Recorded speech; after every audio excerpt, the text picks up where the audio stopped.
All right, so we have a lot of people that reach out to the Delia Group asking, how do I get involved in investing in real estate? So we figured we'd put it down in kind of a step-by-step process. So what would you say the first thing, if someone's interested in investing in real estate, what would be the first thing to kind of think about? Well, first you have to make sure you can figure out what your investing goals are. There's different aspects of investing.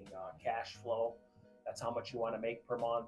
Do you want to go into long-term investing or short-term investing? Yeah, I agree with that. And I think second is really understand what your risk tolerance is.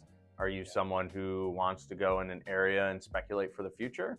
Right? If you were to invest in Brush Park like 4 or 5 years ago, you were speculating on the growth of Brush Park and it looks like it started to pay off for you. So you really want to define what your risk tolerance is and then kind of divide up the communities into A communities, B communities, C communities, and D communities. And what you'll find is the A communities tend to have more sustained appreciation and more predictable appreciation.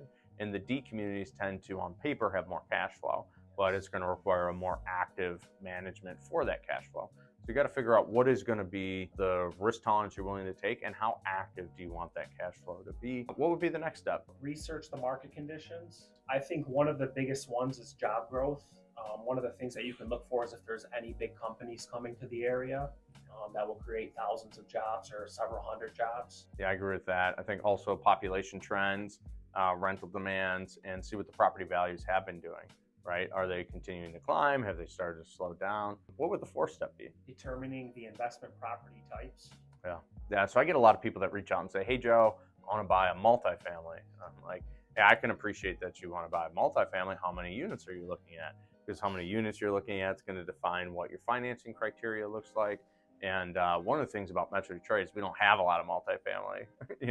Our market doesn't have a ton of it, and a lot of times they end up buying single family. Understand your market, and then understand what type of vertical are you looking. And if you want to buy multifamily, that's fine. You're just going to end up closer and closer to the city because that's where most of them are. What would you say number 5 is? Establish financial criteria, your cash on cash, your cap rate, your NOI. NOI, for those who don't know, that's net operating income. And then cash on cash basis would be how much money am I getting back based on how much money I put into the deal. And depending on where you are in your, again, investing criteria, some people prioritize cash on cash immediate. Some people really don't care about their cash on cash return because they're talking about big speculation into the future, right? And then what would you say number 6 is? You got to define your property criteria. That comes down to your location, size, and the condition of the house. And then I'd say number 7 would be to create a purchase criteria checklist. So like for us, for my wife and I, we only buy in areas that the property management company that we love services.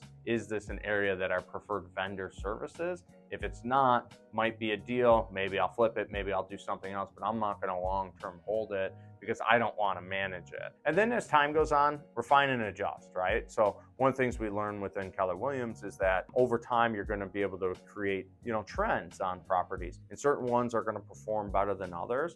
And the ones that don't perform as well, go ahead and sell those. Use a 1031 exchange in order to defer your taxable and roll that into the next property, right? And so you can cut off the bottom of your performers to then roll into the next opportunity. I think that pretty much hits it. So it's an 8-step process on how to define what to look for in terms of investment property and where to get started. If you want, go ahead and put your email below and we'll send you some books to read as well. Thank you.